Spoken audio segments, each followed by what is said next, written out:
My friends laughed because I didn't order food until the bill came, and they demanded I split it. Please stay with me as I tell you my story, and don't forget to support our channel by liking, subscribing, and sharing with your loved one. That night at the restaurant felt like any other night out with Ryan, Chris, and Matt. They were flashy, loud, and always eager to show off. I'm Adam, 27 years old, working as a digital marketing assistant. I don't make much money, so I keep things simple. Usually, I only order sparkling water while they feast on steak, seafood, and all the extras. They know I'm careful with money, but they never seem to care. Every time the bill came, they'd split it evenly, expecting me to pay for more than I actually ate. As usual, they teased me quietly at first, making jokes about my water order, calling me cheap, and telling me to loosen up. It was all in good fun, or at least that's what they made it seem like. I tried to laugh along, but inside it hurt.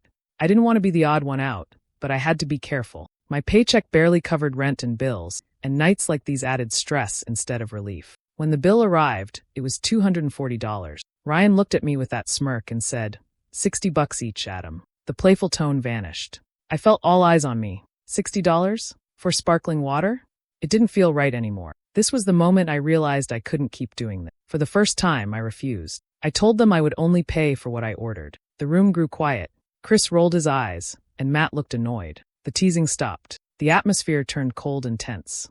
They insisted, trying to pressure me into paying my fair share. I could see the disappointment and anger behind their smiles. It was no longer a joke. I quietly got my card out and paid just for my water. I left the table without another word. The walk home was heavy with thoughts. I had never stood up like that before. I wasn't sure what would happen next, but something inside me had changed. That night was the start of something bigger. It wasn't just about the bill anymore. It was about respect, boundaries, and finally seeing who my real friends were. The betrayal I felt wasn't sudden, but it hit deep, and I knew I couldn't just let it go. Monday morning hit harder than usual. The office felt colder, even though the air conditioning wasn't on full blast. As I walked toward my desk, I noticed the usual hum of chatter had dulled to whispers and quick glances. People who usually said hello now looked away or gave me curt nods. The warmth I used to feel from some coworkers had vanished overnight. I tried to focus on my computer, but the tension in the room was impossible to ignore. Then Marcus, one of the few friendly faces left, came over quietly and lowered his voice. Hey Adam, just so you know, I've heard some things. Ryan, Chris, and Matt have been telling people you made a scene at the restaurant, saying you refused to pay your share and embarrassed them in front of everyone. I stared at him, stunned. I had expected some fallout, sure, but not this. A smear campaign? I never imagined they'd twist things so badly. According to their story, I wasn't just standing my ground. I was causing trouble, making a scene, making them look bad. I wanted to laugh it off, but the expressions on Marcus's face told me this was serious. He wasn't trying to hurt me. He was just letting me know the tide had turned. I glanced around the room again. Someone whispered as I passed. A few others shot me looks that barely hid their judgment. The worst part wasn't that they were lying. It was how quickly the lies spread and took hold. I wasn't used to being the target. I'd always been the quiet guy in the background, trying to get along, keep my head down. Now it felt like everyone was watching me, waiting for me to slip up or lose my cool. I thought about confronting Ryan and the others, but I wasn't ready yet.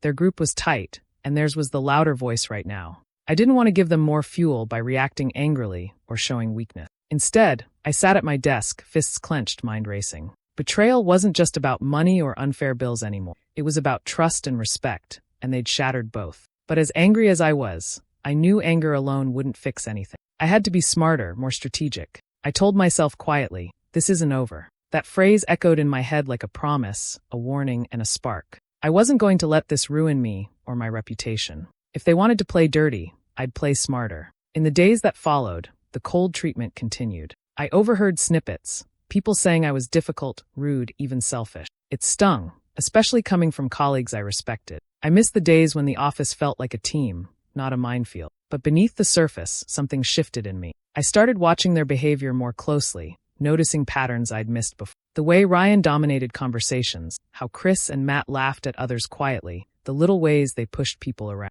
I realized I wasn't just fighting over money. I was fighting to reclaim my dignity and show them that I wouldn't be a doormat. The thought of giving up never crossed my mind. Instead, I began thinking of ways to turn this around, to take back control. It wasn't easy. Every day felt like walking on thin ice. But with every cold glance, every whispered rumor, my determination grew stronger. I knew the road ahead would be tough, but the first step was clear. I had to stand firm and find new allies, people who saw the truth beneath the lies. Because in the end, the biggest betrayal was pretending to be friends when they were anything but. And I was done pretending. A few days after the rumors began swirling, I found myself lingering by the break room, nursing a coffee I hadn't really wanted. I was deep in thought, replaying everything that had happened when Marcus walked up beside me, a small, genuine smile on his face. "Hey, Adam," he said softly. "A few of us are heading to O'Malley's after work. It's nothing fancy, just some drinks and a break from all this office drama. You should come." I hesitated for a moment, unsure if I wanted to dive deeper into the social circles at work. But honestly, I needed a break from the cold shoulders and whispered judgment. So I agreed. When I arrived at the bar, Ben and Tyler were already there, waving me over with welcoming grins. The place was the exact opposite of the high-end restaurants I'd been dragged to with Ryan and his crew. The lighting was warm and dim, the music low, and the drinks were simple and affordable. No pressure, no flashing lights, no glitzy show-off, just people relaxing. As we settled into a corner booth, the conversation started light. Ben cracked jokes about office mishaps.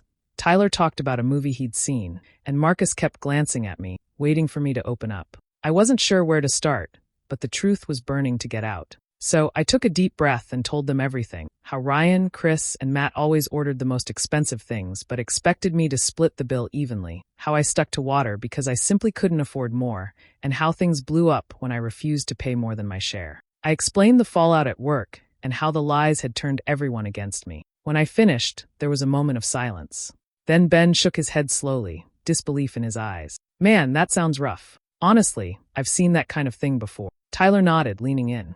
"Yeah, I used to hang out with Ryan's group, but I stopped going. It was always the same game. Make someone pay more than they should, then act like it's their fault for not keeping up. It's exhausting."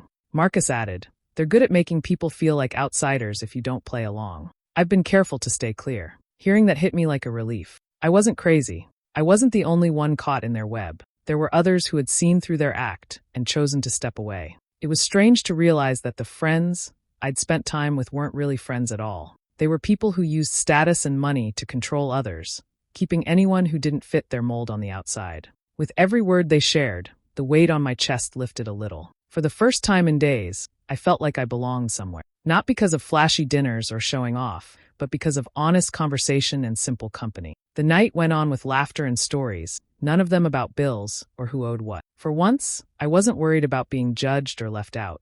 I was just Adam, a guy who needed a break from the drama. By the time we left, I knew something had shifted inside me. I wasn't alone anymore. I had allies, people who saw the truth and didn't need to pretend. And as I walked out of that bar, the idea of Ryan and his group felt smaller. Their power to hurt me wasn't gone, but it was no longer absolute. From that night on, I started looking at everything differently. The old friends weren't friends. They were something else entirely, and I was ready to move on.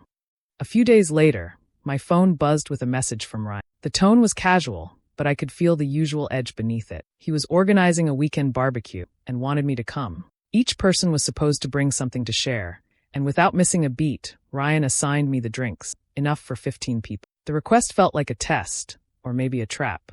I knew their version of helping out always came with strings attached, usually involving me spending way more than I could afford. Still, I didn't want to start another confrontation. So, I replied with a simple "sure, I'll bring the drinks."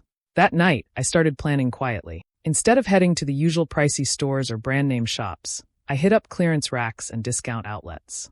I bought cases of sodas, juices, and even some cheaper bottled waters. It wasn't glamorous, but it was more than enough to cover what they expected, and it barely dented my wallet. On the day of the barbecue, I arrived early, carrying my haul of drinks stacked in boxes. The backyard was already buzzing with people, laughter, grilling smells, music playing softly in the background. Ryan, Chris, and Matt greeted me with their usual smirks, barely hiding their judgment. As I set the drinks down, I caught snippets of their conversation, just out of earshot. "Look at these," Ryan said, waving a soda can. "Cheap stuff, just like last time at that restaurant." Matt laughed. "No surprise. Guess he still can't afford to keep up." Their words stung, but I didn't react. I kept my smile easy and polite, the kind that doesn't give anything away. Inside, though, a plan was starting to take shape, one that didn't involve me bending to their game. Around the grill, others chatted and laughed without noticing the tension under the surface. Some of the guests were from work, some were friends of friends. I noticed a few glancing my way, probably curious about how I'd handle this gathering after everything. Ryan kept circling back to the drinks, subtly pointing out how cheap they were. It was clear they expected me to defend myself or feel embarrassed. But I stayed calm. Let them think what they wanted. The real power was in the quiet confidence they couldn't see. As the afternoon wore on, the barbecue turned into a typical weekend hangout. Food passed around, music blending with conversation, kids running around. For a moment, I almost felt like I belonged, despite the undercurrent of judgment. When the time came to talk about expenses, I listened closely. As usual, Ryan and the others suggested splitting costs evenly, ignoring the fact that I'd already contributed what they'd asked for, and more than some of them had. I didn't argue. I just smiled and said I'd covered the drinks, which was true, and that was my share. Inside, I felt a shift. I realized that their judgment, their mockery, it only had power if I let it. By showing I wasn't ashamed, by playing their game on my own terms, I was taking back control. The barbecue ended without any firework. Ryan and his group tried to maintain their usual dominance, but the usual reaction from me wasn't there. I had learned to hold my ground without shouting or causing scenes. As I walked home that evening, carrying a half-empty box of leftover drinks, I felt something new, a quiet confidence that maybe this wasn't just about surviving their games anymore. Maybe I was starting to win. A few days after the barbecue, Jessica, one of the quieter members of Ryan's group, approached me with a message that caught me off guard. She wanted me to help organize Ryan's surprise birthday party. The venue was an upscale restaurant called Azure, known for its elegant atmosphere and pricey menu. It was clear this wasn't going to be just any party. Jessica said they wanted me to take charge of the decor and the cake. She didn't directly mention the cost, but I knew just from hearing decor and cake at Azure that it would easily run over $300. It was a hefty ask, and I felt the familiar knot in my stomach tightening. Still, I said yes. Outwardly, I sounded eager, even flattered to be trusted with such responsibility. But inside, I was calculating, planning. They probably thought I'd just hand over a big check, or let them foot the bill, and then expect me to cover my share of the food and drinks again. I knew the game. I was ready.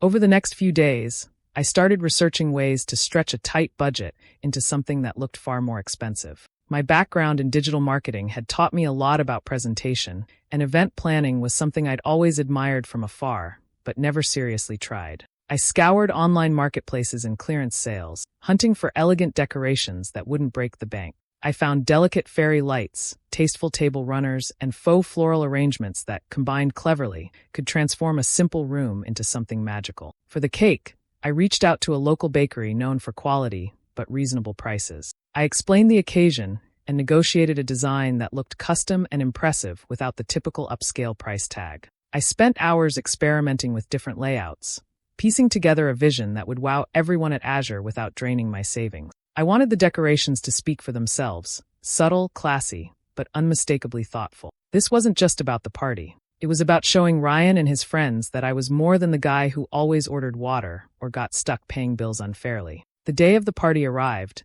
and I was nervous but proud as I set up. The restaurant's private room welcomed us with warm lighting and soft music. I carefully placed the decorations, making sure every corner felt inviting and festive. The cake, when it arrived, was a showstopper, beautifully decorated, matching the color theme perfectly. A few guests complimented it, clearly impressed. Throughout the evening, I watched Ryan's reactions closely. He was surprised, even a little touched by the effort, which was a rare crack in his usual confident exterior. The other guests mingled and enjoyed themselves, the party flowing smoothly. But beneath the surface, I knew the real test was coming: the bill. I anticipated Ryan would try the same old trick, asking everyone to split the cost evenly. They'd expect me to pay for my share of the food and drinks, plus my part of the decor and cake, without question. When the time came, I stayed calm. I politely reminded the group that I'd covered the decor and cake costs in full. That was my contribution, and I wasn't going to add more. Ryan's usual smirk faltered for a moment, but he quickly recovered and tried to push for splitting the rest of the bill evenly.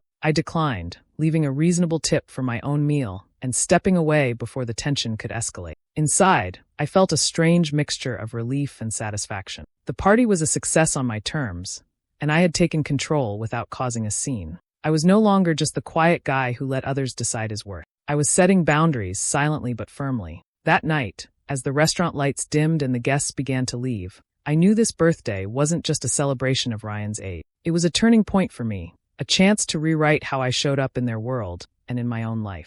The evening air inside Azure was filled with soft laughter and the clinking of glasses. The room, bathed in warm, golden light, looked nothing short of enchanting. The decorations I had painstakingly arranged caught the glow just right.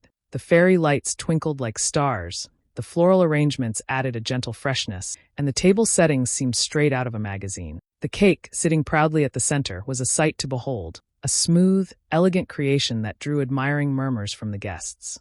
Even Ryan's usual cool demeanor softened for a moment, his eyes reflecting genuine surprise and appreciation. The party unfolded smoothly. People mingled, exchanged compliments, and toasted Ryan, who looked genuinely touched by the effort. Despite the grandeur, I stuck to my usual approach, ordering a simple salad and water. The quiet choice was a personal reminder that I wasn't going to repeat old mistakes, and it gave me peace to focus on the celebration rather than the looming bill. When the check finally arrived, it was a staggering $1,500. I knew what was coming. Ryan, trying to maintain his role as the host, suggested they split the bill equally, $125 each.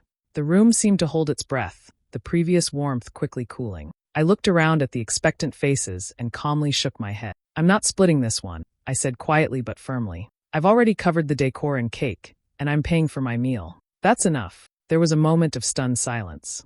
Ryan's jaw tightened. The others exchanged glances that mixed disbelief with irritation. Despite their surprise, I reached into my wallet and left $20 on the table, covering the salad and water I had consumed. Without waiting for their reactions, I stood and gathered my coat. The tension in the room thickened instantly, like a silent storm waiting to break. As I stepped outside, I could already hear the flood of calls and texts starting. Messages popped up on my phone, angry words, accusations of being unfair, of embarrassing the group, of ruining the party mood. But I didn't respond immediately. Later, I replied calmly and clearly. "I've already contributed more than anyone else tonight. I'm not paying more. I'm done being the fallback." Their anger didn't wane, but something inside me had shifted. No longer was I the quiet guy who took whatever was thrown his way. This moment, this boundary, was the turning point I needed. Walking away from the restaurant that night, I felt a mixture of relief and resolve. It wasn't just about money anymore. It was about respect, self-respect, and demanding it from those around me.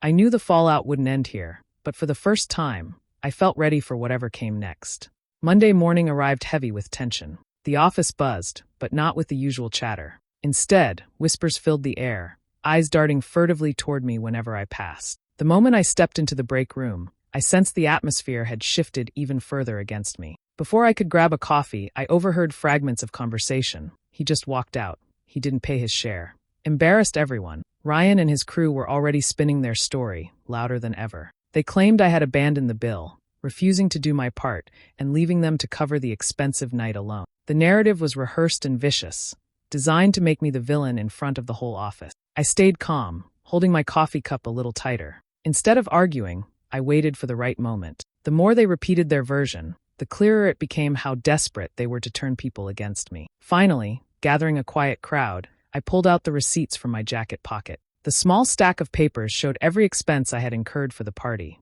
$240 for decorations and cake, plus $20 for my own meal. I laid them on the break room table deliberately, letting the numbers speak louder than words. People leaned in, studying the receipts. I watched their expressions shift as the truth settled in. Whispers of surprise replaced the gossip, and a few nodded in acknowledgement. The math didn't lie. I had already paid far more than my fair share. Slowly, colleagues who had been skeptical started speaking up, questioning the story Ryan's group had been spreading. A few admitted they had heard similar complaints about the group's behavior in the past, but never had the courage to say anything. Ryan and his friends' faces tightened with frustration. Their carefully crafted web of lies was unraveling, and their credibility was crumbling before the office's eyes. Despite the damage to their reputation, I could tell they weren't ready to back down. I caught Ryan's sharp glance, a mixture of anger and calculation, directed at me from across the room. It was clear this was far from over. Yet, for the first time, I felt a quiet strength. Standing there, surrounded by co-workers who were beginning to see the truth,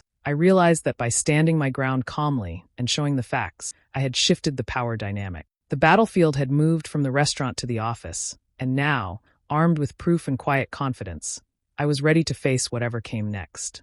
After the dust settled on that tense Monday, something unexpected started happening. Photos from Ryan's birthday party began to circulate around the office, on people's phones, social media, even pinned up on the company's bulletin board. The decorations, the cake, the whole setup looked impressive enough to catch anyone's attention. Soon, colleagues started approaching me in small groups or quiet corners, praising the work I'd done. At first, it felt strange to hear compliments from people who hadn't really talked to me much before. But their words weren't just empty praise, they came with requests. One asked if I could help plan a cousin's wedding, another wanted advice for a family birthday party, and someone else mentioned a quinceañera they were organizing. Each request planted a seed in my mind. What had started as a simple act of standing up for myself was now turning into something much bigger. I found myself explaining details, sharing ideas, even sketching out plans on napkins during lunch breaks. I realized that I had a knack for this, turning ordinary spaces into celebrations that people would remember. The real breakthrough came a week later when HR called me into their office. They had seen the buzz around the birthday photos and were impressed. The company needed someone to organize the year-end party, a massive event with over 200 guests. It was a big responsibility, and importantly, a paid one. They offered me the job. Sitting there in that meeting, I felt a mix of surprise and excitement. This was an opportunity one hadn't expected, especially not from a conflict that had started with so much frustration and hurt. It made me rethink everything that had happened, the tension, the betrayals, the feeling of being trapped in a toxic circle. Now, I was beginning to see a path forward. Event planning wasn't just a hobby or something I did out of necessity. It could be a career, something I could build from the ground up, without depending on anyone else's approval or generosity. The thought was empowering. Back at my desk, I began researching suppliers, local venues, and decoration trends. I talked to people who had experience in the industry and started to draft a plan for the company's big event. I wanted it to be perfect, not just to prove my skills, but to prove to myself that I could turn a difficult situation into a chance for success. The negativity from before still lingered, but it no longer felt like a weight holding me down. Instead, it became fuel, motivation to work harder and smarter. I knew the road ahead wouldn't be easy. There would be challenges and setbacks. But for the first time, I felt like I was in control of my story. From that point on, every small request, every compliment, and every new client became a building block. What began as a personal stand against unfairness was evolving into something meaningful, a future I could be proud of. And that made all the difference. The company's year-end party was unlike anything the office had seen before. Months of planning had led to a night filled with laughter, music, and conversations flowing easily among the guests. The decorations sparkled under the warm lights. The food was praised by everyone, and the atmosphere felt alive with celebration. Watching it all come together, I felt a deep sense of accomplishment. This wasn't just a successful event, it was a turning point. When the final bills were settled, I counted the payment I received, $2,000. It was more money than I had ever made from anything like that. But beyond the paycheck, the real reward was the steady stream of messages and emails from new clients who wanted me to help with their upcoming events. Weddings, birthday parties, corporate mixers. People were reaching out because they had seen my work and wanted to be part of it. Amidst this surge of new opportunities, I noticed a familiar group watching from the sideline. Ryan, Chris, and Matt approached cautiously, the same smug expressions replaced by something more uncertain. They wanted to talk. The phrase "making peace" hung awkwardly between us as they tried to start a conversation. I looked them straight in the eye, waiting for them to speak first. When they finally did, it was with the kind of half-hearted apology that carried more pride than regret. Look, maybe we went a bit far back then. Maybe it wasn't totally fair. I didn't interrupt. Instead, I asked the question I'd been holding back. Do you honestly think it was fair that I paid after spending more than anyone else on this party? Their eyes flickered, avoiding mine. They shifted uncomfortably, exchanging glances. For a moment, it seemed like they might admit the truth. Instead, Ryan finally said, "Well, yeah, maybe it was unfair, but you embarrassed us in front of everyone." Their deflection was thinly veiled blame, as if I had done something wrong by standing up for myself. But I wasn't going to fall for it. I shook my head. I'm not interested in going back to that. I'm doing better without you. Their silence was louder than words. The power had shifted, and they knew it. I was no longer the one being pushed around or taken advantage of. I had built something on my own terms, and that gave me strength. After they left, I felt lighter. The old tension that had followed me for months was finally fading. No more guilt. No more pretending.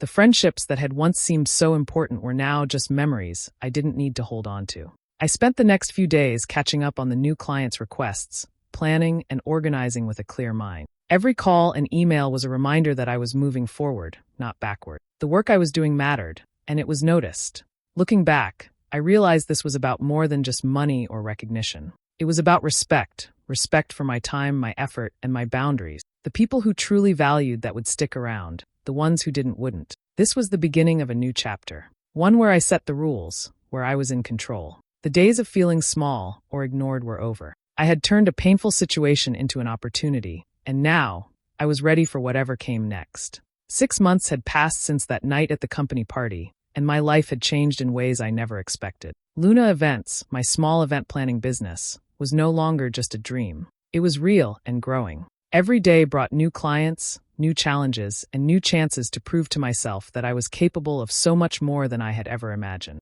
But I never forgot that restaurant night, the moment when I finally said no. It wasn't just about the money or the bill. It was about standing up for myself. That night marked the end of pretending that everything was okay when it clearly wasn't. I lost some friends along the way, friends who turned out to be more interested in using me than supporting me. It hurt, but in losing them, I found something better, my own self-respect and independence. I learned that boundaries aren't just walls.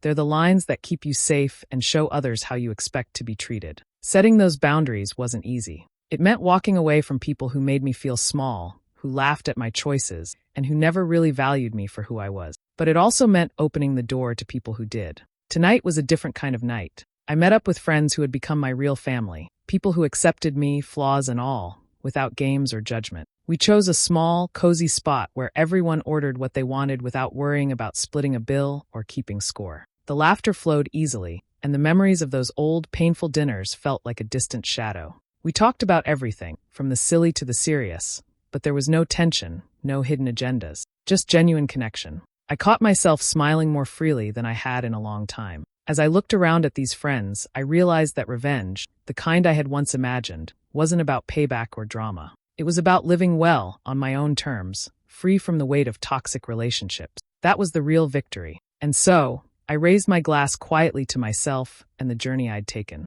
The best revenge isn't revenge at all. It's building a life worth living without the people who tried to hold you back. Do you think I was right to walk away from those so-called friends who only wanted to use me? Or should I have stayed and tried to fix things? Share your thoughts in the comments. I'd love to hear your take. And don't forget to subscribe for more real stories like mine.